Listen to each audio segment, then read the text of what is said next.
conceptual perspective, then people talk about a desirable success. All of the elements they think, intelligence, expertise. Hey, how much am I willing to give up and are not committed to the struggle? Acquiescing to the struggle, they're committed.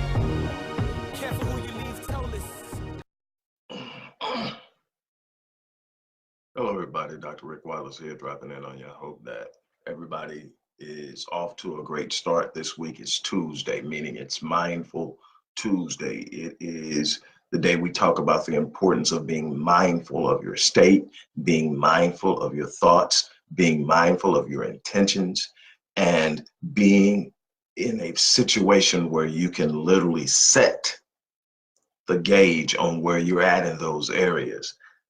Today, I want to talk to you about the 6 points of personal power.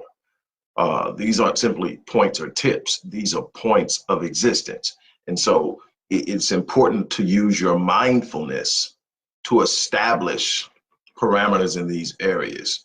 Before I get started, and this is not going to take long, before I get started, I want to remind you, if you haven't gotten Critical Mass or you haven't ordered the 21st book, Critical Mass is my 20th book. I Am is the 21st book. You can go to one link. The link that's for the Critical Mass book will also have an opportunity for you to go ahead and order. You can order one or you can order both at discounted prices, or you can wait for the distribution funnel to fill, and it should be at any of the major book distribution channels from Barnes & Noble, Amazon, Sony, Kobo. Critical Mass is already there. It's been there since it was published. But you know, when you first publish and release, it takes a while for it to propagate through all these channels. But you can get them all now at a discounted price by clicking that link. I'm gonna go ahead and get ready to move into what's going on. Hello, Cretia. Hello, Kim. B. Hamilton. Hello, First Lady Rachel Jordan. You know, I feel really honored when family drops in to check on me. So here we go. Let's see where we're at. All right. There are 6 points that I have identified. Now, there's a lot of other things. And if anybody's ever worked with me, they know that I teach a very comprehensive approach to self-development, personal development, because it's comprehensive. And it takes so much in so many different areas. But if you want to execute power in your life, then this is what you have to do personally. Now, obviously, the vast majority of people who are watching this have a faith system. I'm not going to tell you what that should be. This is not why I'm here today. But whatever your faith system is, this is outside of that, not really. What I mean by outside of that, not really, meaning that obviously the source is the center of your faith. God, for me, the Most High, the Almighty. It's that simple. And I'm not going to tell you how to see it, how to do it. What I'm going to tell you is, okay, you have this center, right? Okay, the center, for me, God is the beginning. God is the source. God is the power. But God equipped me. God gave me certain gifts, certain talents. God designed me for a certain purpose. And in that is everything I need, whether it needs development, whether it needs refining, whether it needs to be refocused and centered. Maybe it's been damaged from early childhood experiences or some poor decisions, but it can be dusted off because it can't be destroyed. And so when that comes, that's where God stands in this. What I'm talking about is what I'm responsible for doing.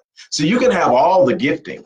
You know how many people I know that are unbelievably gifted and doing absolutely nothing? You know how many people I know that have the unbelievable gifts and talents in so many areas that are being outperformed? So you can talk about all. One thing I know is you can pray all day, but God's never going to do what he designed you to do. That's something I had to learn. You're not going to dump your responsibilities off. Kids do it a lot, try to do it to parents. I can't do it. Can you do it? No, you go do it. If you need my help, I'll help you, but you're going to do it. And so the same thing with God. You're never going to get God to do what you were put here to do. So you can get off of it. Another way that I've often said is you're never going to get God to deliver you from the giants he sent you to slay. So that's off the table. So that means you're going to have to put in some work. That means you're going to have to work on your craft. That means you're going to have to work on your purpose, your talent. And so this is what I'm talking about, the execution of the power that's inside of you to carry out what it is that you have determined you should be doing. So the first thing on the list is to prioritize your time, energy, and effort. This is a thing that I had to learn. I had to learn that just because I had the capacity to do something doesn't mean that I should be doing it. You know, you can quickly spread yourself so thin that you are not mastering anything, but you're doing a bunch of stuff well. And you may be getting the accolades, the praise, the acknowledgments, but you're not focused and centered in on your purpose. I'm not saying that as you expand your capacity, you can't do more. I'm saying don't think just because you can do it, you can do this and this and this and this. Prioritize your time, energy, and effort on what it is you know you have to do. If you're in a financial bind, there are a bunch of other things you can be doing that you're good at, but your focus should be on developing the skills, the knowledge, the expertise, the understanding of what it takes to come out of that, and then executing a specific plan with great intensity. Now, once you come out of it, you're going to find that you have the resources to do a bunch of other things that you may want to do and you have the capacity to do. But your first thing is to deal with what is at hand. And that's how you have to move. You have to move in a manner that says, you know what, this is what I'm about. I'm not going to focus on anything. When people talk about staying in your lane, they use it for a lot of different reasons, most of the time to check people and keep them out of their business. But here's the thing. Staying in your lane to me simply means there's something I'm doing now that's more important than anything else. If anything else that I'm doing pulls me out of the lane that I'm in and doing this, it's not there. It has to be centered around and supporting what I'm doing at the top of the list, what's most important. And then I can spread myself out after I've mastered and fixed myself in that. That's the first point. You've got to prioritize your time. Life will have you spread thin. People will have you spread thin. They will have you doing everything, and very few people are going to consider you. They're going to consider what you can do for them, and they will have you pulled out of your lane to support what they're trying to do while you're losing momentum in what you should be doing. And you've always got to be aware of that. Second, never allow your obstacles to define you. This is huge. The moment you allow your obstacles to define you, you become locked into them. When you become defined by an obstacle, the obstacle now becomes a part of your reality. It's no longer an obstacle. It's a part of your existence, and you will continue to identify with it, and it will continue to control your life. If you are struggling with poverty, if you are struggling with lack, if you're struggling with the lack of confidence, if you're struggling with uncertainty, whatever it is you're struggling with, if you identify with it, that's why I tell people, never say I'm poor, never say I'm broke, never say any of those things. If you're having problems with money, you can say I have a cash flow issue. And what that means is I'm wealthy. I'm abundant. See, your abundance is inside of you. You are your greatest asset.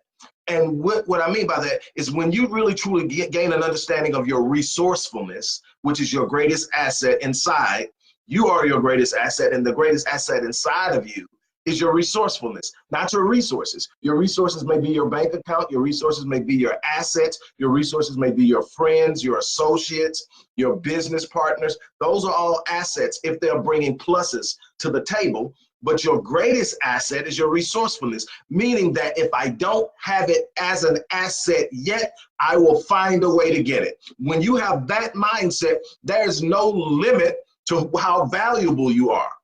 And it doesn't always immediately express itself in your bank account, but it may come initially with what I call a cash flow issue. And then when you decide to expand yourself after you have gotten it straightened out, you decide to expand yourself dependent upon the rate at which you desire to expand yourself, you are probably going to have more growing pains, which will also probably include cash flow issues. I know multimillionaires who have cash flow issues. They are asset laden, but not a lot of cash. That's not necessarily a bad place to be. The more cash on hand, the more stuff you can probably blow on stuff you don't need. But what I'm trying to get you to understand is you've got to have an understanding that you don't identify with a situation. You don't identify with a circumstance. You don't identify with an obstacle. You don't allow your obstacles to define you. You sit up and you know who you are, and you are that person. You are that being, whether you're in a good situation or a bad situation, whether you're overcoming obstacles or you're struggling with them, you are that person. You have to focus on who you are, not on what you're going through. One of the biggest problems we have is that most people are identifying with what they're going through instead of who they are. When you don't recognize the greatness inside of you, when you don't recognize the intelligence and the brilliance inside of you, then you tend to have a situation where you are allowing your obstacles to define you, and you are coming down to meet the definition. You are performing at the level of the definition that you have received and accepted from the obstacle. Point number 3, never back down. You're going to come up against some unbelievable obstacles in life. And depending on who you are, where you grew up, where you come from, some people's obstacles are going to be more intense, more dangerous, more risky than others, but you're going to have obstacles. And what you got to understand is that the one thing you can't do is back down.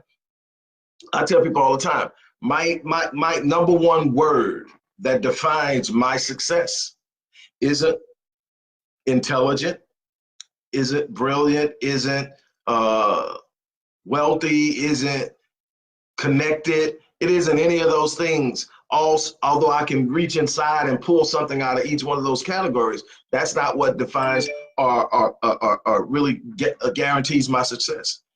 My one word is relentless. You know, faith is in there, but relentless. I don't know how to quit. Quitting isn't in my DNA. I refuse to back down. Something that if anybody's ever heard me speak, they've heard me say no surrender, no retreat. That's a mindset. I mean, I'm mindful of that stance at all times. I cannot fold.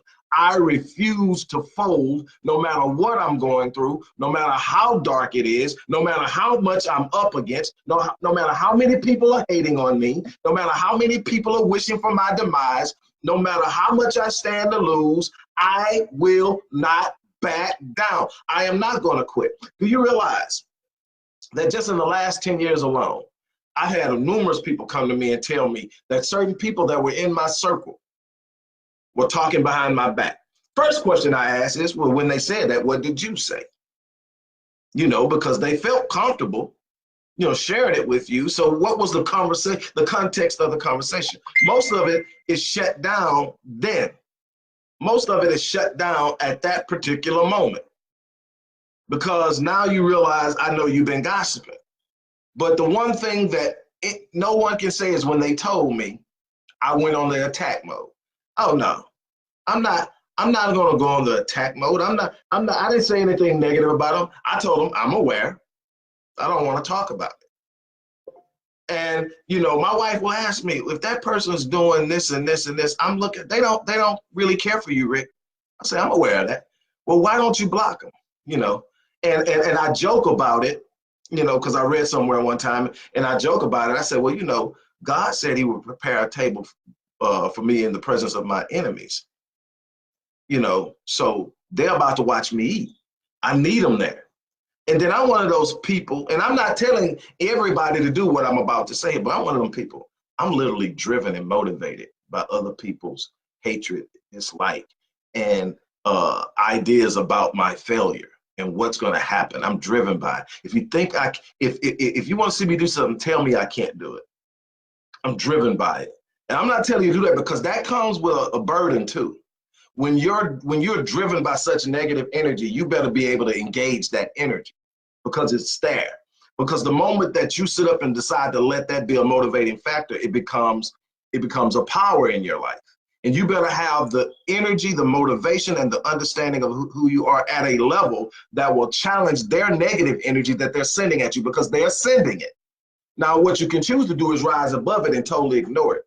But see, there's something that somebody else is watching that will send a lesson that your haters have no power when you walk in divine truth about who you are. And so I take the hard road sometimes. I'm like, yeah, I know that person doesn't like me. I know that person's talking about me. I mean, I know exactly what they're saying about me. And just for the people who haven't gotten it right yet and don't really know and you're sitting up and you're talking about people, let me explain something to you. If you're talking about somebody and you have somebody who's willing to listen to you talk about them, you're talking to another gossiper. And guess what gossipers do? They gossip. So the moment they get through talking to you, they go share it with someone else. So even if they don't come directly to me, and some do, the person they tell is going to come tell, or the person they tell that tells somebody else is eventually going to get to somebody who knows me and wants me to know what's going on. And that happens with anybody you're talking about. If you think you're sharing something negative about somebody in secret, you better think again. It takes two to gossip, one to listen and one to talk. And the one that's listening eventually gonna talk. So don't do that. Now, here's one that I'm gonna really have to define for you, because I don't want nobody doing nothing stupid. You need to create a kill list. And I mean this figuratively. I don't mean this literally. Don't go out killing nobody. What I mean by a kill list, you gotta look at what you wanna do. And you gotta look at the people that are there. And you got to see them as milestones. Now, you don't have to see them as the enemy, because there's room in every industry, and no matter what it is you do, you can be a pastor, you can be a therapist, you can be a life coach, you can be an accountant, you can be whatever. And it's room for you. No matter how many are in there, there's room for you, because nobody can do it like you do it. The uniqueness that God gave you is what's going to always make you stand out. That's why I teach my clients and my kids and the children I work with, stop trying to be like everybody else, because you take away from your value. Walk in the uniqueness of your design, and you'll always have a place, and you'll always have value. When I'm talking about making a kill list, I'm talking about identifying the people who are ahead of you, that people won't listen to you or won't buy your stuff or won't take what you're doing seriously because they see them as being better. Now, this isn't something that comes with, you don't need to have animosity. You just got to have a spirit in you that wants to be the best. And if you don't have that desire to be the best at what you do, there's the problem right there. You can stop until you develop a desire to be the best at what you do. So what you do is you start lining up and say, okay, what that person does, what does that company do better than what I do? So what skill set do I have that I can literally change that? So one by one, I'm knocking them off the kill list. I'm climbing up. I'm looking at where I started when I moved into this industry, and I'm looking at where I'm at now, and where we're scheduled to be over the next 6 to 8 months. And I'm saying, okay, I'm knocking them down. And again, I'm buddies with some of these people. We conversate, and they know. I sent them an email, every last one that I had respect for, and I sent them an email. Hey, I'm coming. I'm not coming to take your spot, but I'm coming to take my place. Did you understand the difference there? So I'm not coming for your spot. I'm coming to take my place. And those that I respect understand what that means. Dude, I'm not coming for what you're doing, who you're doing, or how you're getting it. I'm telling you, make room for me, because I'm coming. Put a plate at the table, because I'm coming. I don't want your spot. I'm coming to take my place. And that's how you got to look at it. I am coming to take my place, and absolutely nothing's going to stop me. And finally, two more. Number 5, when something goes wrong, instead of complaining, ask yourself why.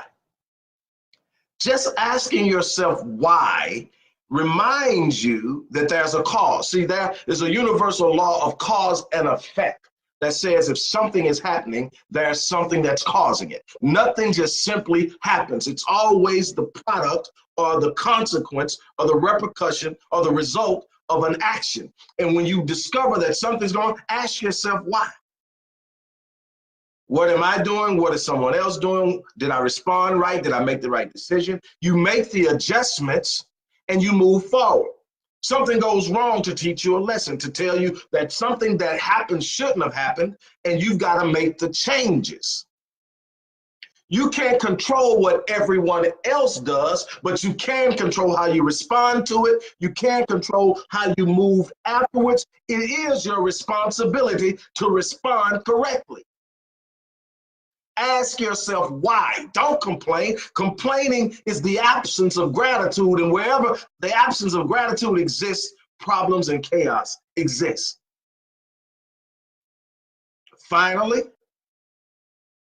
train yourself to understand the importance and the magnitude of the moment. See, there are going to be some times when stuff just gets bad, and you're looking at it. You say, I know I'm supposed to be relentless. I know I'm supposed to be resilient. I know I'm not supposed to quit. I know this, but man, this is rough. You got to check the magnitude of the moment. See, what drives me is that my why, what matters to me, why I'm doing it, is always bigger than the problem. See, the magnitude of the moment isn't how bad it is. It's how I respond to it and what's going to come out of it. See, if I cower down, if I fold, if I back up in the midst of a moment in which it seems like it's overwhelming, I lose. My children lose. My wife loses. Everybody that's looking up to me as an example loses because I folded. So when I look at the magnitude of what I'm doing, there's absolutely no problem greater than the why. Why am I doing it? What's my motivation? And I've got to get off of here. I've got a client to get to. I hope I've shared something with you. As I always say, live your life on full so that you down E. On that note, I'm checking out. You guys have a great day.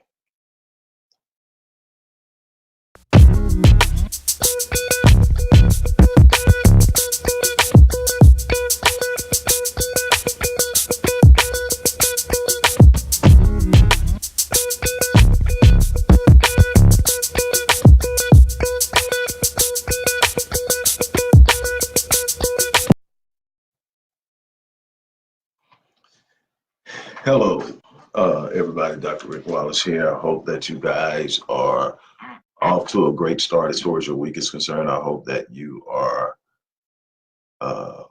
coming off of a good week where things went well, were profitable, prosperous, and productive. Even if it wasn't, make a recommitment this week, make the necessary adjustments, and get back in the game. This is a marathon. This is a game of perseverance and resilience. It is about making the necessary adjustments. It's about remaining committed and finishing what you're starting. Not everything is going to go your way. That's something that you're going to have an understanding of and be okay with, because things simply happen. Nobody's perfect. No situation is perfect. There's always going to be something that you're working against. That is a part of the process. You have to prepare yourself to be in process. You have to give yourself permission to be in process. The moment that there's nothing wrong with the pursuit of perfection. But what you have to understand is the pursuit of perfection is the pursuit of completion. And in the pursuit of completion, you are going to be always moving towards it. When you're complete and finished, you're done. That means you finished your work. That's the end of the game. That's when you shut it down and you call it a wrap at the end of life. When you look up and you are able to read the pages of your legacy that you've built, that you're leaving the world, that's when you reach perfection, is when it's done. It's not about everything being absolutely in alignment. Perfection is completion. It means that what you started to do has been absolutely done to its fullest. There's nothing left to do. And so you're pursuing perfection, but perfection is a far way off. What you're doing is you're going through the process of achieving perfection. And in the midst of that, you're going to have disruptions. You've got to be okay with that. That's just simply the way it is. I'm going to be brief again this week, but I just want to hit something home. There are a number of different things that are at the top of the list. Say the top 10 reasons why people fail at business. And what I'm going to talk to you about today is definitely in the top 5. And it's an unwillingness or an inability to invest in oneself. And when I say that, I mean in every way possible. Uh, Investing time, investing energy, investing effort, investing capital, currency, and resources into yourself. I see people all the time attempting to fund business ideas that they have not invested in themselves. One of the things that an average venture capitalist or angel funder or someone that understands what investment in business and venture is, one of the things we're going to look at, how much have you already put in of your own resources, whether it's time, energy, effort, money. They're going to want to see what's invested. Just the idea alone is not going to attract true investors, people who will put in the money necessary to fund your idea. There's money out there. There's always capital out there. There's always resources. And I tell people all the time, your number one resource is your resourcefulness. It's not the money you have in the bank. It's not the people you have on speed dial. It's not your potential investors. It's your resourcefulness, the ability to know what you need and find a way to get it. That's going to be what holds you together. That's going to be what provides the confidence to create calmness in some very hostile and volatile situations as you're trying to work this thing out. It is a process. But the thing is, that most people want something, but they don't want to invest in it. I tell people all the time, what I see with most people is they have a wish list versus a list of goals, aspirations, and benchmarks. And what's the difference between goals and wishes? Goals are something you look at, you measure the cost, and you pay the price. Goals are something you sit up and you say, okay, I'm going to have to put this in. I'm going to have to invest this. I'm going to have to take this much time. I have to do this. Then you pay the price and you reap the reward. A wish list is those things. Is a list of things people want but are not willing to pay for, not willing to put in the work for, not willing to be committed to. That's a wish list. It's just something on paper that looks nice, and it would be fun if you were able to do it. It would be great if you were able to have it. But the truth of the matter is, you're not putting in the work. You're not investing. You're not putting skin in the game. And then you'll turn around and want people to support something in which you have not supported. Sitting up and saying you want to do it, sitting up saying that you're good enough to do it is not enough. You have to be able to put in the work. You have to be willing to put in the work. You got to be willing to take some of your own paper and invest it in yourself, invest it in courses, invest it in material, invest it in inventory, invest it in whatever it needs to grow you. You're going to have to invest in yourself at some point in time. You're going to have to become better than you are, because you have people out there that are competing for the same market, and you have to have an understanding of how you're going to establish and distinguish yourself in the market. You can't go into a market and think just because you're offering something that people will automatically gravitate to it. So you got to know how to brand. You're going to have to invest in your branding, in your marketing campaign. You're going to have an ad spend. I don't care what it is you're doing. Organic business is great. It's a good supplement, but primarily you got to have a tried and proven method of driving business to you. And then you got to have a tried and proven method of retaining the business, because that's business longevity, not conversion, but retention. And you have to understand that conversion is turning someone that's not a customer into a customer. Businesses live off of retention, taking customers you have converted and retaining them through developing relationships with them that create what we call trust. And that's where you get your customer loyalty from. It's in the process of knowing how to do all of these things, but that doesn't come free. That has a cost to it. And what I see and what really bothers me is how many people want something that they're not willing to invest in. And then they expect someone else to invest in them. You are going to have to be your first investor. You're going to have to find, I don't care if you don't have a dime in your pocket, you've got to find a way to put some skin in the game. You got to find a way to be invested. You got to show somebody the effort you've put into being what you say you're going to be if they back you. That may be 10,000 hours of research and analytical processing that says, I've literally put 10,000 hours into understanding this. I know the market inside and out. Here's my plan. This is how it would work. This is how it compares to this. I've done this work. I've put it in. And then if you've got money, you can't hold money and expect to get money. You're going to have to put some money out there, invest in some things that will bring back a reward. You've got to understand that principle. You are going to have to be willing to put money in the game, put energy in the game, put effort in the game to a point where you literally develop momentum spiritually. I know we're talking business, but you've got to develop a momentum spiritually that the universe is hearing you, that the universe is responding to you, that the universe is answering your demands. And life and the universe and whatever else you want to say will pay whatever price you demand, but it's going to have a counter demand. If you say you want this business, the universe is going to demand that you sacrifice some time. If you say you want this business, the universe is going to demand that you take some money that you might want to spend on a vacation or something else and invest it in this business idea. The universe is going to demand that you prove that you're consistently, entirely committed to having it. And then the universe is going to say, now I'll meet you halfway. I will conspire with you to produce this thing you want. It has to be done in that way. I cannot stress this enough. With that being said, I'm going to check out of here. Got so much more to do, but I had to stop by this morning and give you this.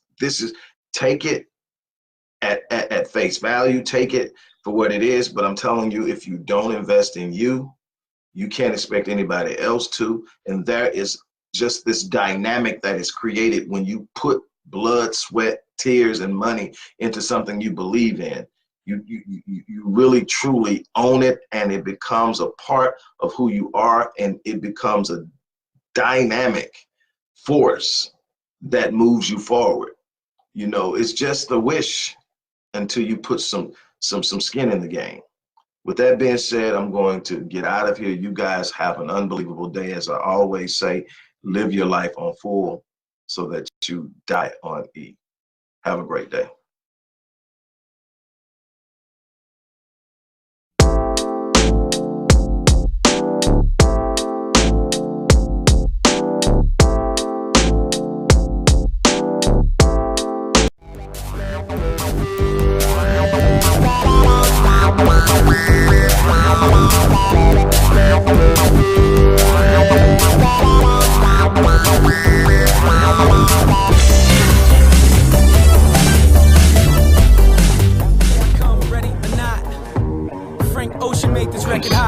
From a conceptual perspective, people talk about a desire to be successful. All of the elements they think, intelligence, expertise.